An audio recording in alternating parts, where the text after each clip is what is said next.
Minneapolis is on edge after a Border Patrol agent shot and killed a 37-year-old man yesterday. Protests there are ongoing and spreading nationwide after the death of ICU nurse Alex Pretti. Trump administration officials say the federal officer acted in self-defense while trying to disarm the victim. You can see here the moments leading up to the deadly confrontation. A federal judge today granting a restraining order, forcing the Department of Homeland Security to preserve evidence related to the case. Border Patrol Commander Gregory Bavino says it's too early to jump to conclusions, but that Pretti was impeding agents. The chief of the Minneapolis Police Department on Face the Nation today said federal officers did not let local officials begin the investigation yesterday. What we need to take a look at here is the situation in its totality. What happened leading up to this situation?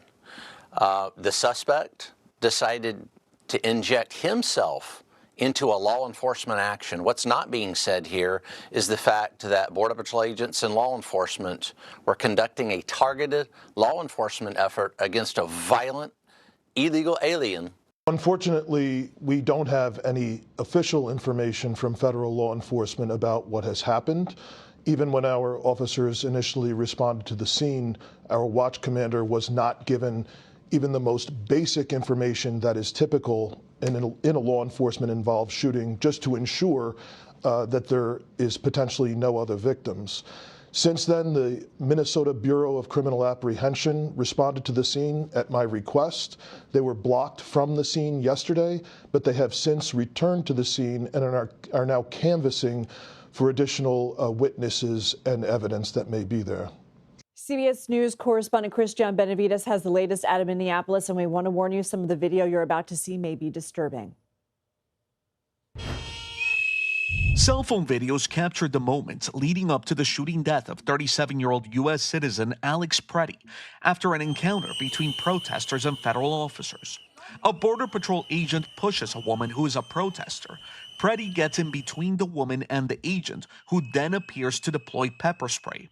As Pretti is being taken to the ground by a group of federal officers, one of them discovers he is armed with a handgun. Another officer opens fire.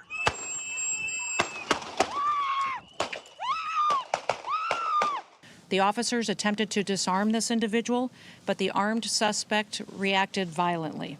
Fearing for his life and for the lives of his fellow officers around him, an agent fired defensive shots. The Department of Homeland Security released this photo of a 9mm semi-automatic handgun. Minnesota officials say Pretti, an ICU nurse, had a valid permit to carry and was legally allowed to have the handgun in Minnesota, which is an open carry state. I just saw a video of more than 6 masked agents pummeling one of our constituents and shooting him to death. How many more residents, how many more Americans need to die or get badly hurt for this operation to end? Protests have escalated following the incident, which comes just 2 weeks after the death of Renee Good, also at the hands of a federal officer who said he fired in self-defense. We don't disagree that there is an issue with criminal immigrants. We all agree that there is an issue with how it's being addressed right now, with complete lack of regard for human life and dignity. In response to the shooting, more than 1,000 protesters took to the streets in Minneapolis in sub-zero temperatures, with other protests being held in solidarity nationwide. Cristian Benavides, CBS News. Cristian, thank you. Let's now turn to CBS News Homeland Security correspondent Nicole Sganga, who's been following this story and everything going on in Minneapolis very closely. So, Nicole, you were at DHS Secretary Kristi Noem's press conference yesterday. What are we learning? Yeah, Lindsay, good to be with you. Yesterday, Secretary Noem held a press conference at FEMA headquarters here in Washington, D.C., and we pushed her on why it is that the Department of Homeland Security has come out and claimed this individual was a would-be assassin, using language like domestic terrorism to yet again describe an individual who appeared to be protesting or acting as a legal observer on the scene. Take a listen to our question and how she responded. Did the 37-year-old who had a license to carry, did he brandish a gun? And at what point did law enforcement retrieve the gun and also the magazines from him? Can you offer clarity on This where individual those were found? showed up to impede a law enforcement operation and assaulted our officers. They responded according to their training and took action to defend the officer's life and those of the public around him. And I don't know of any peaceful protester that shows up with a gun and ammunition rather than a sign. And you can see there, we followed up with questions regarding whether or not this individual actually brandished that weapon. We know that he had a license to carry. It is not illegal in the state of Minnesota to show up to a protest with a weapon on your person. Again, if you are permitted to carry that, it's an open carry state. We also asked about the video appearing to show that Alex Pretti was disarmed about a second before shots were fired, which is relevant because if the individual was disarmed, we hear approximately 10 shots being fired after that. The secretary did not address that. She did not address where the ammunition was found, where law enforcement found the gun on Alex Pretti. She simply said that the investigation is proceeding as it normally would, and she doubled down on her claim that this individual was there to assault law enforcement officers, again, without providing any evidence beyond what we've seen in these videos. What's next in the investigation?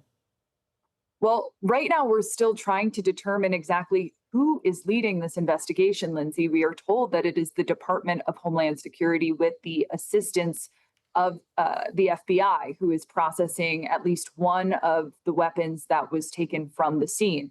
The reason why it is very rare, if not unprecedented, for DHS to lead an investigation into this, I mean, for one, it's very difficult to understand why the Department of Homeland Security would be leading an investigation into itself. Typically, the FBI would be the lead on any officer-involved shooting, and that goes for local police, that goes for federal law enforcement, DHS. So again, trying to get some clarity on how DHS could be leading this investigation into themselves. Would they then, recommend potential criminal charges to federal prosecutors? There's also some serious questions about how the evidence is being preserved. Typically, in these kinds of investigations, and you heard the Minneapolis Police Chief Brian O'Hara say it there, local law enforcement is permitted to have access to the scene. Not just the Minneapolis Police Department, but also in the state of Minnesota, it is the Bureau of Criminal Apprehension within the state that would typically be involved in these officer-involved shootings. They have not been permitted any access. So we heard from Governor Tim Walz, who has said Minnesota will lead its own investigation, but it's very unclear just how much evidence state investigators will have access to as they proceed with this, Lindsay. Nicole Sganga, thank you.